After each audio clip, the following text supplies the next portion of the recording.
Hello students, कैसे हैं आप सब लोग। उम्मीद करती हूँ सब अच्छे होंगे और स्वस्थ होंगे। मैं Meena Rana ICT virtual class में आपका स्वागत करती हूँ। स्टूडेंट्स, हम पढ़ रहे हैं क्लास 7 की हिंदी बसंत पाठ्य पुस्तिका भाग 2 से। प्रीवियस लेक्चर में हमने भोर और बरखा पाठ की व्याख्या पढ़ी और कुछ प्रश्न उत्तर हमने कर लिए हैं।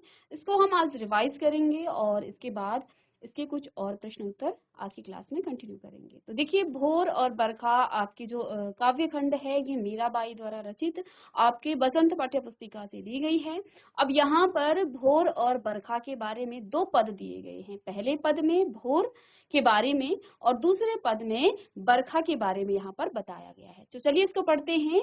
तो क्या कहती है मीराबाई, जागो बंसी वारे ललना, जागो मोरे प्यारे, रजनी बीती भोर भयो है, घर घर खुले किवारे, गोपी दही मथत सुनियत है, कंगना के झनकारे, उठो लाल जी भोर भयो है, सुर नर ठाड़े द्वारे, ग्वाल बाल सब करत कुलाहल, जय जय जय सबद, जय जय सबद उचारे, माखन रोटी हाथ महलीनी, गौवन के रखवारी, मीरा के प्रभु गिरधर नागर, शरण आया को तारी।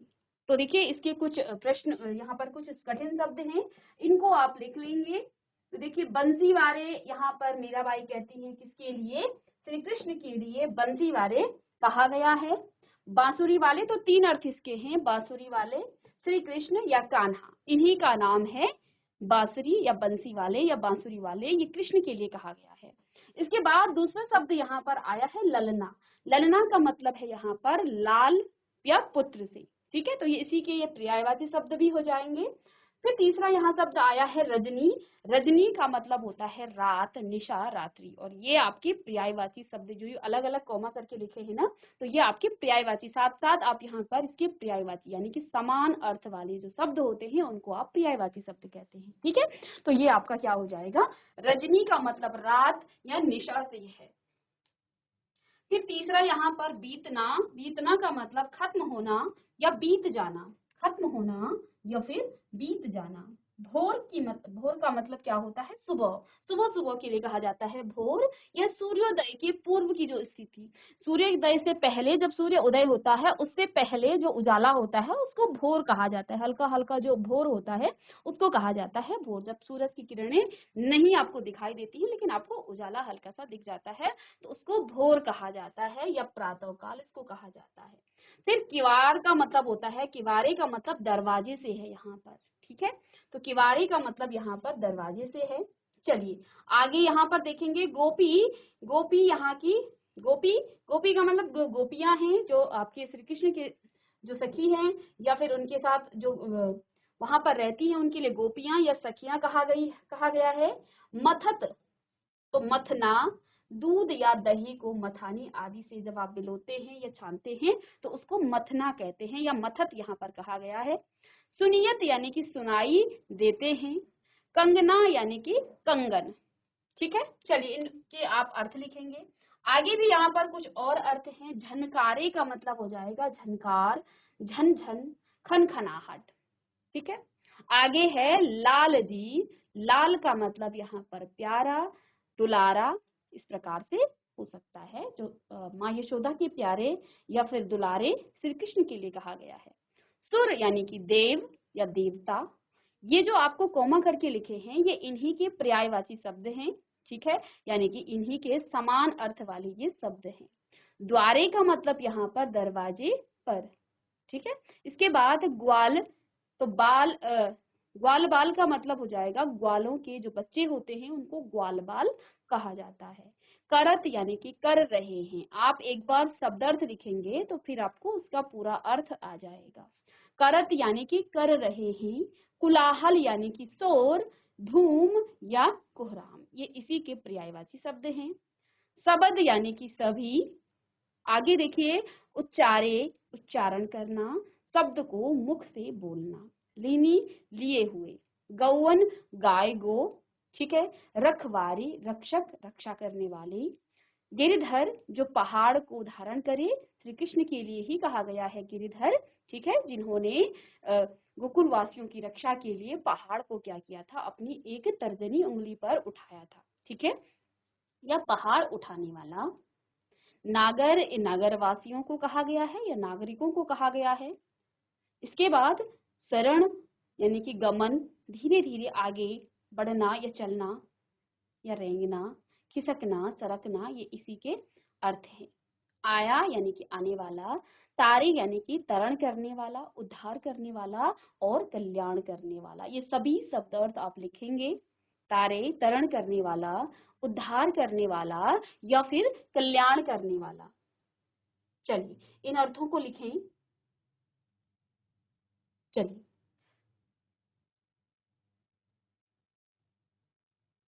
तो यहाँ पर ये जो अर्थ हैं इस पद में आए हुए जो आपके कठिन शब्द हैं उनके आप अर्थ लिखेंगे। चलिए लिख लिया। तो यहाँ व्याख्या देखिए क्या कहती है मीराबाई। क्या आप अपनी बुक निकालेंगे और बुक में जो आपका पहला पद है उसको आप साथ साथ पढ़ेंगे। तो क्या कहा है इस पद में, अब जब आप इसकी क्या लिखेंगे, प्रसंग लिखेंगे, तो क्या लिखेंगे कि प्रस्तुत काव्यखंड हमारी बसंत पाठ्य पुस्तिका भाग 2 से लिया गया है और इस पद में इसकी पद की जो कवित्री हैं वो कौन है, मीराबाई द्वारा रचित है। या आप अपने शब्दों में लिखें इसे कि प्रस्तुत काव्यखंड मीराबाई द्वारा रचित हमारी बसंत पाठ्य पुस्तिका भाग 2 से लिया गया है। यहाँ पर मीराबाई ने भोर का वर्णन किया गया है। भोर यानी कि सुबह सुबह का जो वर्णन किया गया है और श्री कृष्ण के लिए यहाँ पर कहती है मीराबाई, क्या कहती है, फिर आप व्याख्या लिखेंगे। क्या लिखेंगे कि इस पद में कवित्री मीराबाई वर्णन करती हैं कि यशोदा माता कान्हा जी को सुबह सुबह उठाते हुए कहती हैं कि बांसुरी धारण करने वाले मेरे प्यारे पुत्र अर्थात कान्हा अब जाग जाओ, रात अब बीत गई है और सुबह हो चुकी है। सभी लोगों ने अपने अपने घरों के दरवाजे खोल दिए हैं। आप अपनी बुक निकालें, बुक से आप पहला पद देखें और वहां से आप अर्थ भी यहाँ पर देख सकते हैं। ठीक है, तो यहाँ पर माँ यशोदा किसको जगा रही हैं, भगवान श्री कृष्ण को जगा रही हैं और क्या कह रही हैं कि हे मेरे पुत्र, हे प्यारे पुत्र श्री कृष्ण, आप जाग जाओ, रात अब बीत गई है और सुबह हो चुकी है। सभी लोगों ने अपने अपने घरों के दरवाजे खोल दिए हैं। सभी गोपियां दही को मथ कर मक्खन निकाल रही हैं और दही मथते हुए उनके जो कंगन हैं वो क्या कर रहे हैं, वो खनखनाहट हो रही है, क्योंकि दही मथते समय हाथ को इधर ऐसे ऐसे जो मथनी होता है उससे हिलाया जाता है और उसको हिलाते समय गोपियों के हाथ में जो कंगन है वो खनखनाहट जो है सुनाई देने लग गई है। यशोदा माता बड़े प्यार से कान्हा जी को उठाते हुए कहती हैं कि मेरे दुलारे अब उठ जाओ, सुबह हो गई है और हमारे दरवाजे और देवता और सभी मनुष्य, हमारे दरवाजे पर जो है देवता और सभी मनुष्य तुम्हारे दर्शन के लिए इंतजार कर रहे हैं। तुम्हारे सभी जो ग्वाल बाल मित्र हैं वो जो है खेलने के लिए क्या कर रहे हैं, शोर मचा रहे हैं। ठीक है, आगे कहती है माँ यशोदा कि वो सब हाथ में मक्खन और रोटी लिए गो रक्षक अर्थात तुम्हारा गाय चराने जाने के लिए क्या कर रहे हैं, इंतजार कर रहे हैं। कौन, जो ग्वाल बाल हैं, जो ग्वालों के जो बच्चे हैं उनको ग्वाल बाल कहा गया है। तो उनके जो बच्चे हैं जो तुम्हारे साथ के हैं, तुम्हारे साथ चलने वाले हैं, वो जो है तुम्हारा इंतजार कर रहे हैं। और किस प्रकार से इंतजार कर रहे हैं, हाथ में रोटी और मक्खन लिए जो है तुम्हारा इंतजार कर रहे हैं।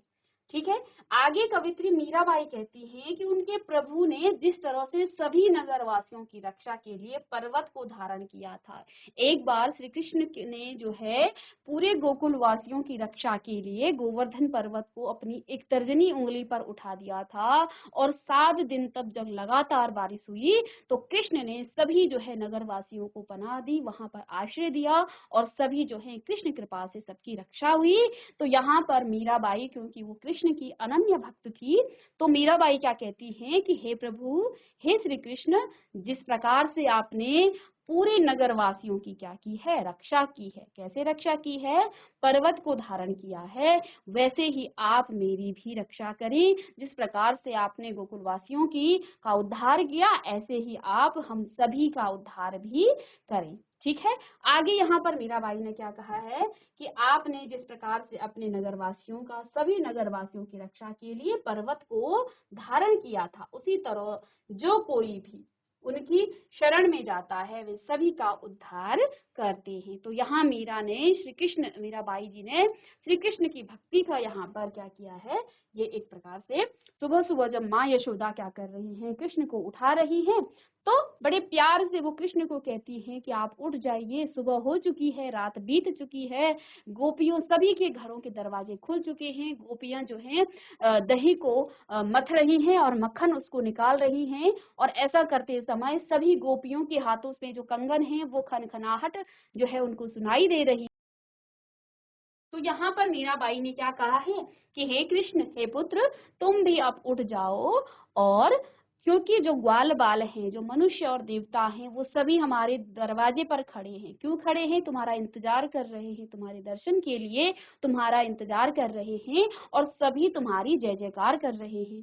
साथ में जो ग्वाल बाल हैं, जो तुम्हारे साथ के जो बच्चे हैं, वो भी तुम्हारी जो है रक्षा, वो तुम्हारी इंतजार कर रहे हैं।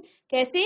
हाथ में रोटी और मक्खन लिए जो है गाय चराने के लिए जाने के लिए तुम्हारा वो इंतजार कर रहे हैं। इसलिए हे कृष्ण, तुम उठ जाओ। आगे मीराबाई ने क्या कहा है कि हे प्रभु, हे श्री कृष्ण, जिस प्रकार से आपने पूरे नगरवासियों की रक्षा के लिए क्या किया है, पूरे गोवर्धन पर्वत को एक उंगली पर उठा दिया था, उसी प्रकार से जो भी आपकी शरण में जाता है, आप उन सभी का क्या कर देते हो, उद्धार कर देते हो। तो इस पंक्ति का, इस पद का यहाँ पर ये व्याख्या है। और साथ में आप जब इस को पढ़ेंगे, इसके देखिए आपने जब इसको व्याख्या आपने लिखी होगी, तो आप अपने साथ इस जो पद है, इस पद को भी लिखें, और फिर उसका पहले आप शब्दार्थ लिखें, शब्द और अर्थ लिखें।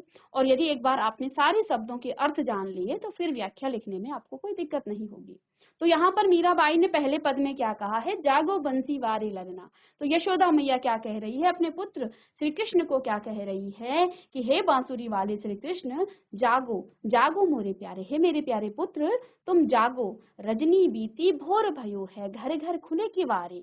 क्या कहती है? रजनी यानी कि रात बीत चुकी है और भोर हो चुका है, प्रातः हो चुकी है, सुबह हो चुकी है, और घर घर के जो किवाड़े हैं यानी दरवाजे हैं वो भी खुल चुके हैं। गोपी दही मथत सुनियत हैं, कंगना के झनकारे। क्योंकि सुबह हो चुकी है और सभी गोपियां दही को मथने लग गई हैं, क्योंकि उस समय बहुत सारी गायें होती थी, मक्खन जो है इतना ज्यादा होता था कि सुबह उठते ही हर कोई जो है, हर किसी के घर में दही मथने की आवाज आती थी। गोपी दही मथत सुनियत है, कंगना के झनकारे। क्योंकि गोपियां दही को मथने लग गई हैं, इसलिए दही को मथते समय उनके हाथों में जो कंगन है उनके झनकारे यानी कि खनखनाहट सुनने लगी है। उठो लाल जी भोर भयो। और फिर जो है माँ यशोदा श्री कृष्ण से बड़े प्यार से कह रही हैं कि हे मेरे प्यारे पुत्र, उठो, भोर भयो है, सुबह हो चुकी है, सुर नर ठाड़े द्वारे। हमारे दरवाजे पर जो मनुष्य हैं और देव हैं, तुम्हारी रक्षा, तुम्हारी दर्शन करने के लिए सभी हमारे दरवाजे पर खड़े हैं। ग्वाल बाल सब करत कुलाहल। और जो ग्वाल बाल हैं वो हल्ला कर रहे हैं, किस लिए? जय जय सबद उचारे, और सभी तुम्हारी जय जयकार कर रहे हैं।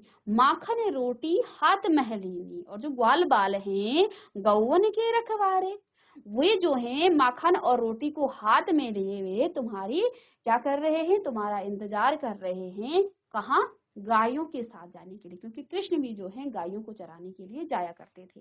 आगे, मीरा के प्रभु गिरधर नागर, शरण आया को तारे। मीराबाई कहती हैं कि हे प्रभु, जिस प्रकार से आपने अपने नगर वासियों की क्या की है, आपने रक्षा की है, पर्वत को उठा करके शरण आया को तारे, ऐसे ही आप जो है, जो भी आपकी शरण में आते हैं, आप उन सभी का उद्धार कर देते हो। तो इसका आप अर्थ भी लिखें, इसका प्रसंग भी लिखेंगे। प्रसंग में आप बताएंगे कि यहाँ पर भोर सुबह सुबह जो है माँ यशोदा किसको उठा रही हैं, श्री कृष्ण को उठा रही हैं, बंसी वाले कृष्ण को उठा रही हैं। और वे जो यहाँ पर मीराबाई कहती हैं कि जिस प्रकार से आपने सभी नगरवासियों की रक्षा की है, आप हमारा भी उद्धार करें, और जो आपकी शरण में जाते हैं आप उनका भी उद्धार करते हो। चलिए इसको आप लिखें। इसके बाद नेक्स्ट है आपका जो इसकी आपने व्याख्या लिख दी है, शब्दार्थ में आपको लिखा चुकी हूँ। तो भाव क्या है यहाँ पर, कवित्री मीराबाई के इस पद में उन्होंने यशोदा माँ द्वारा कान्हा जी को सुबह जगाने के दृश्य का अत्यधिक मनोरम दृश्य प्रस्तुत किया है। इसको आप इसके प्रसंग में भी लिख सकते हैं। ठीक है, गांव में सुबह जहां एक ओर गोपियां अपने कामों में व्यस्त हो गई, वहीं दूसरी ओर देवता और मनुष्य सभी श्री कृष्ण के उठने और उनके दर्शन के इंतजार में उनके दरवाजे पर खड़े हैं। कवित्री मीराबाई ने इस पद के द्वारा श्री कृष्ण, ठीक है, तो ये भाव यहाँ पर किसका है, मीराबाई का है, कि जहाँ सुबह सुबह जो है कान्हा जी को उठाने का यहाँ जो है दृश्य अत्यधिक मनोरम दृश्य है। गांव में जो है किस प्रकार की जो है दिनचर्या चलती है, एक ओर जो है गोपियां अपने कामों में व्यस्त हो जाती हैं और दूसरी ओर देवता और मनुष्य श्री कृष्ण के दर्शन के लिए जो है उनके द्वार पर उनका इंतजार करते हैं। साथ में कवित्री ने यहाँ पर इस पद के द्वारा श्री कृष्ण को क्या बताया है, सभी का उद्धार करने वाला बताया है। क्योंकि श्री कृष्ण ने क्या किया है, गिरधर नागर क्यों कहा है, क्योंकि उन्होंने गिरि यानी कि पर्वत को उठा करके सभी नगरवासियों की रक्षा की थी। जब जो है गोकुल में 7 दिन तक लगातार बारिश हुई तो पूरा जो है गांव जब पानी में डूबने लग गया था, तो भगवान श्री कृष्ण ने अपनी एक उंगली पर पूरा पर्वत उठा करके उस पर्वत के नीचे पूरे ग्रामवासियों को क्या दिया, आश्रय दिया और सभी का उद्धार किया। ऐसे ही मीराबाई ने इस पद में भी क्या कहा है कि आप तो सभी का उद्धार करने वाले हैं, इसलिए हे प्रभु जो भी आपकी शरण में जाता है आप सबका क्या करते हो, उद्धार करने वाले आप हो। तो ये भाव इस पद में रहा। इसके बाद देखिए नेक्स्ट जो आपकी दूसरी पंक्ति है, दूसरा जो पद है, इसमें क्योंकि आपकी जो काव्य खंड है उसका जो शीर्षक है वो भोर और बरखा है, तो भोर यानी सुबह, बरखा यानी कि बारिश के लिए। तो पहले पद में मीराबाई ने भोर के बारे में, सुबह सुबह श्री कृष्ण की जो उठने का मनोरम जो दृश्य है उसका वर्णन किया है। और दूसरे पद में बरखा, अब बरखा कौन से महीने में होती है, सावन के महीने में बरखा होती है, बारिश होती है। तो यहाँ सावन महीने को ही जो है श्री कृष्ण ने क्या कहा है उसका यहाँ पर वर्णन किया गया है। आगे मीराबाई दूसरे पद में क्या कहती हैं कि बरसे बदरिया सावन की मन भावन की, सावन में उम गयो मेरो मनवा, भनक सुनी हरि आवन की, उमड़ घुमड़ चहुदिस से आया, दामिनी दम के झर लावन की, नन्ही नन्ही बूंदन मेहा, बरसे शीतल पवन सुहावन की, मीरा के प्रभु गिरधर नागर, आनंद मंगल गावन की। तो यहाँ पर देखिए वर्षा का यहाँ पर वर्णन किया गया है। 2 पद इस काव्य खंड में है, पहले में आपका भोर का वर्णन हुआ है और दूसरे में आपके बरखा का वर्णन हुआ है। अब यहाँ पर कुछ आपके कठिन शब्द हैं, बरसे बदरिया सावन की, तो बरसे का मतलब बरसना हो गया, बदरिया होता है बादल का टुकड़ा या घटा जिसको कहा जाता है, सावन तो आप जानते हैं वर्ष का एक महीना है जो आषाढ़ के बाद आता है और भाद्रपद से पहले आता है। और सभी जानते हैं श्रावण मास में जो है अत्यधिक बारिश होती है। मन भावन यानी कि मन को भाने वाला, मन को प्रिय लगने वाला, भला लगने वाला, प्रियदर्शी या आत्मीय। फिर उमग्यो यानी कि उत्साहित होना, मेरो यानी कि मेरा, मनवा यानी कि मन। चलिए इसके शब्दार्थ लिखेंगे और साथ में आप जब इसके व्याख्या को लिखें तो आप यहाँ 2 लाइन लिखेंगे कि बर से बदरिया, फिर आप डॉट डॉट करके और लास्ट यहाँ पर आप लिखेंगे गावन की।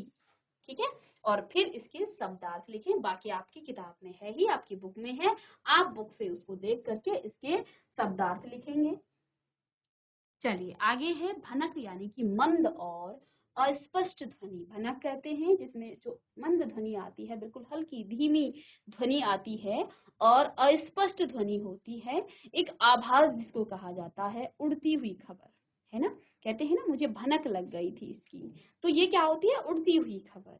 हरि किसको कहा जाता है? हरि विष्णु को कहा जाता है, ईश्वर को कहा जाता है और भगवान को। ये इसी के पर्यायवाची शब्द भी हैं। आवन यानी कि आना, उमड़ घुमड़ यानी कि गरजना या जल्दबाजी, चहुदिस यानी कि चारों दिशाओं, दामिन यानी कि बिजली या विजेता, दमके यानी चमकना, शीतल ठंडी, पवन हवा, सुहावन दिलकश, उत्तम सुंदर हसीन खूबसूरत। तो ये इसके सभी के पर्यायवाची शब्द भी हैं। आनंद का यहाँ पर सभी का ये जो है सभी आपको पर्यायवाची शब्द दिख रहे हैं। सुख, हर्ष, प्रसन्नता, अलौकिक खुशी का। ठीक है, चलिए इसको आप लिखें।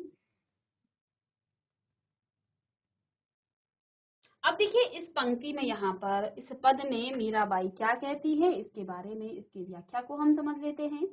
तो क्या कहा है, दूसरी जो लाइन है, दूसरी जो पंक्ति है, इसमें मीराबाई ने क्या कुछ कहा है, इसको हम यहाँ देखते हैं। तो देखिए क्या कहा है, अपने दूसरे पद में कवित्री। अब देखिए जब आप प्रसंग लिखें तो प्रसंग आप लिखेंगे कि प्रस्तुत काव्य खंड मीराबाई द्वारा रचित भोर और बरखा बसंत पाठ्य पुस्तिका से ली गई है।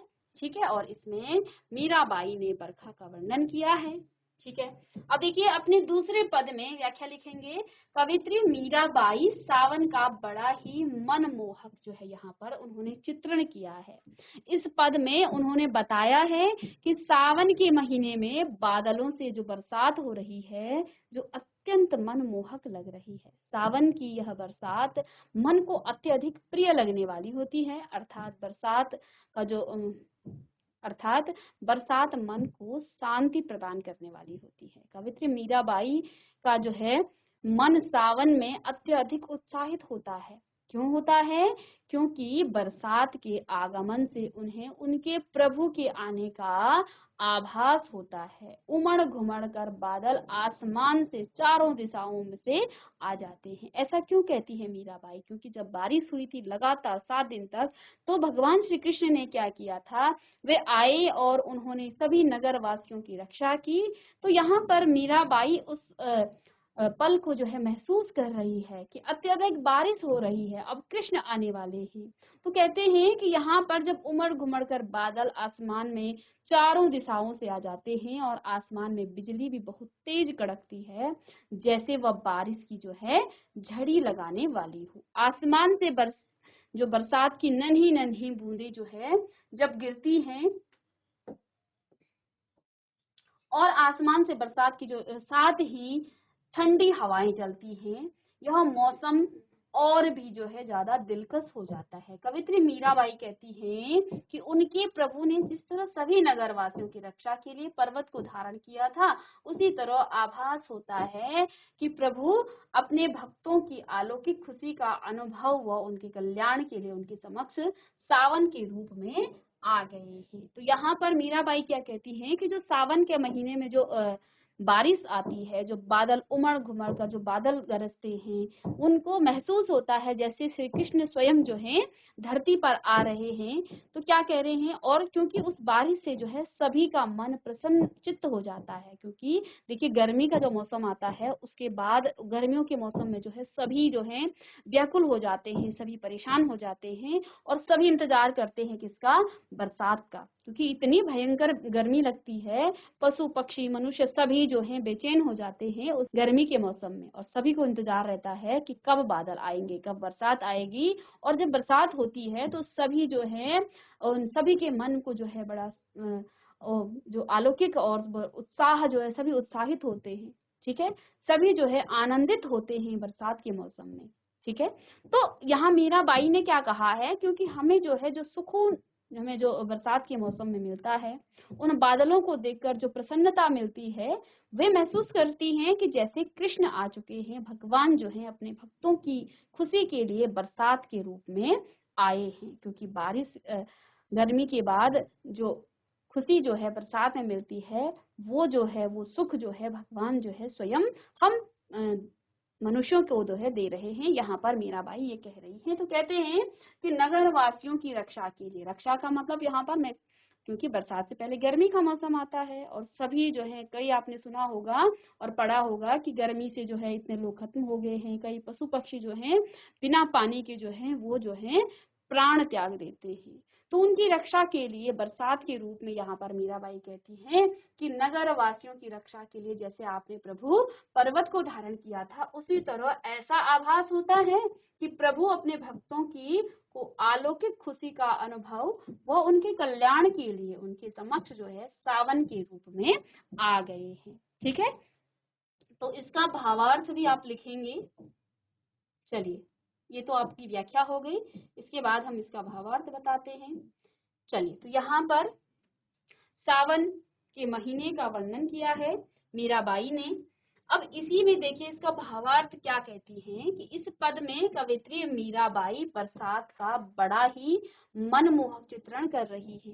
क्या कर रही है? पद में उन्होंने बताया है कि सावन के महीने में होने वाली जो बरसात है वो मन को शांत करने वाली होती है और बरसात के आगमन से उन्हें प्रभु के आने का आभास होता है। उमड़ घुमड़ कर बादल आसमान में चारों तरफ फैल जाते हैं, आसमान में बिजली भी कड़कती है और बरसात कवित्री मीराबाई को जो है ऐसा महसूस करवाती है मानो श्री कृष्ण खुद चलकर उनके कल्याण के लिए उनके समक्ष सावन के रूप में आ गए हैं। ठीक है, तो इसका भावार्थ लिखेंगे। इसको आप चाहे तो प्रसंग में भी लिख सकते हैं कि यहाँ पर मीराबाई ने ये जो है प्रसंग दिया है और साथ में इसका आप व्याख्या भी लिखेंगे। चलिए,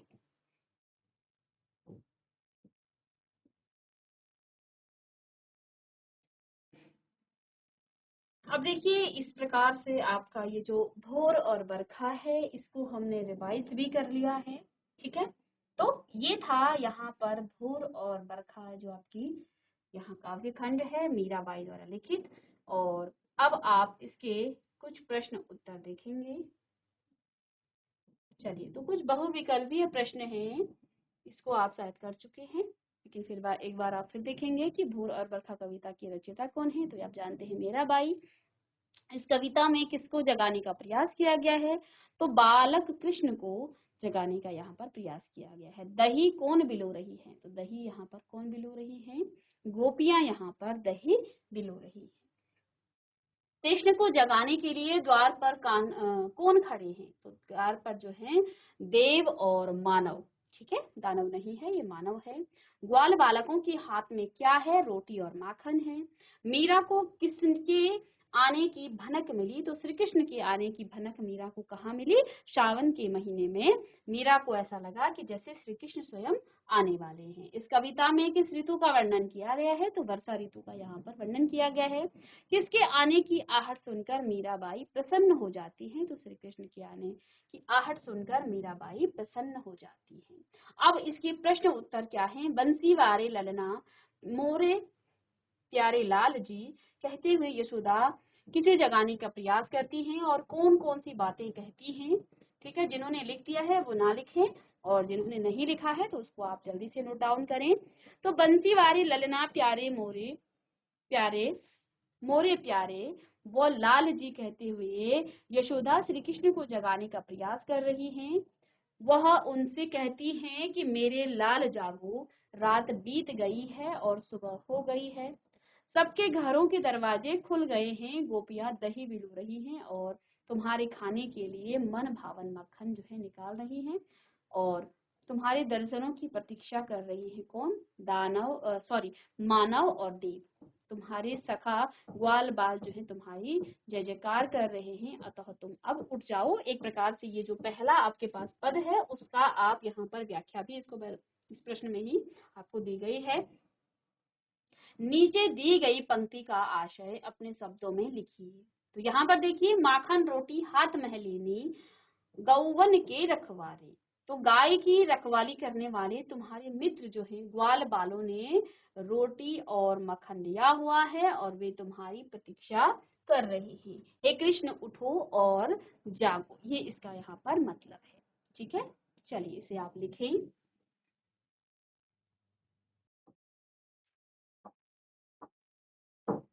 फिर नेक्स्ट है प्रश्न, पढ़े हुए पद के आधार पर वज्र की भोर का वर्णन कीजिए। तो ब्रज में भोर होते ही जो आपके ग्वालने घर घर में दही बिलोने लगती हैं, उनकी चूड़ियों की जो मधुर झनकार वातावरण में गूंजने लगती है और घर में मंगलाचार होता है। ग्वाल बाल गौओं को चराने के लिए वन में जाने की तैयारी करते हैं। तो ये है इस पद के आधार पर जो आपका ब्रज है, ब्रज के जो लोग हैं उनकी सुबह सुबह की जो दिनचर्या है उसके बारे में यहाँ पर आपको इस पद के आधार पर ही बताना है। तो इतना ही यहाँ पर हम बताएंगे। मीरा को सावन मन भावन क्यों लगने लगा। मीरा ने ऐसा क्यों कहा है कि सावन को जो महीना है उनके मन को जो है क्यों वो भाने लगता है। मीरा को सावन मन भावन इसलिए लगने लगा क्योंकि सावन की जो फुहारें मन में उमंग जगाने लगती हैं तथा श्री कृष्ण के आने का आभास हो गया है। ठीक है, मीराबाई को यहाँ पर क्या लगता है कि सावन के महीने में जो है श्री कृष्ण जो जैसे सबके मन को प्रसन्न करने के लिए आ रहे हैं, तो इसलिए मीराबाई को सावन जो है मन भावन लगने लगता है। चलिए इसको आप लिखेंगे।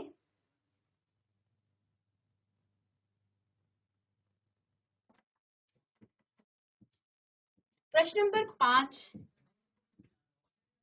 है कि पाठ के आधार पर सावन की विशेषता आपको बतानी है। तो सावन के आते ही बादल चारों दिशाओं में उमड़ घुमड़ कर विचरण करने लगते हैं, बिजली चमकने लगती है और वर्षा की नन्ही नन्ही बूंदें बरसती हैं, शीतल हवाएं बहने लगती हैं और मौसम सुहावना लगने लगता है। तो ये पाठ के आधार पर ही हम लिखेंगे। अब कविता से आगे कुछ प्रश्न हैं। तो देखिए पहला प्रश्न है, मीरा भक्ति काल की प्रसिद्ध कवित्री थी।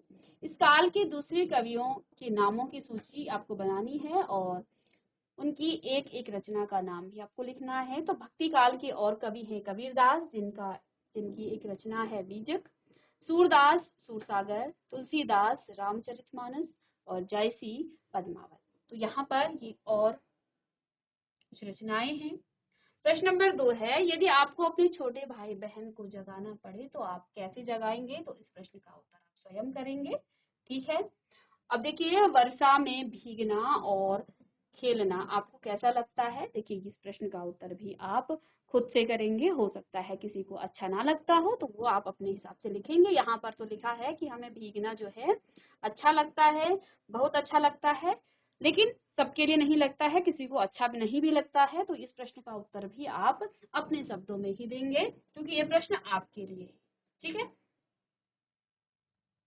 और इस प्रश्न को हम कर चुके हैं प्रीवियस लेक्चर में।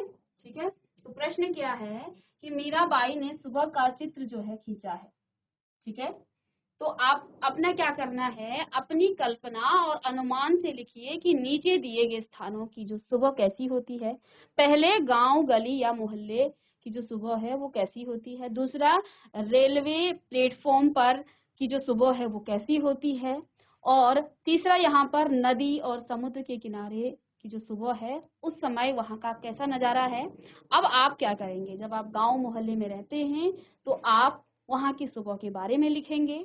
जहाँ भी आप रहते हैं, गली मोहल्ले में तो आप रहते ही होंगे, किसी गांव में रहते होंगे, तो कैसे वहाँ की सुबह होती है ये आप अपने शब्दों में लिखेंगे। साथ में कभी आप रेलवे प्लेटफॉर्म पर गए होंगे तो वहाँ की सुबह आप कैसी होती है ये भी आप बताएंगे।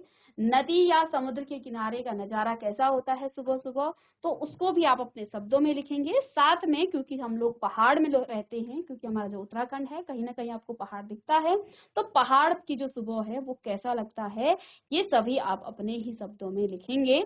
और अनुमान आप लगा सकते हैं, साथ में आप कल्पना भी कर सकते हैं क्योंकि यहाँ पर आपको कल्पना और अनुमान से ही लिखना है।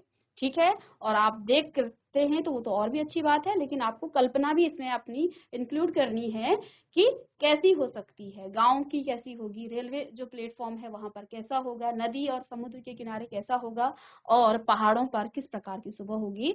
तो इस प्रकार से ये आपका भोर और बरखा जो आपका काव्यखंड था इसको हमने रिवाइज भी कर लिया है, साथ में इसके प्रश्न उत्तर भी हम कर चुके हैं।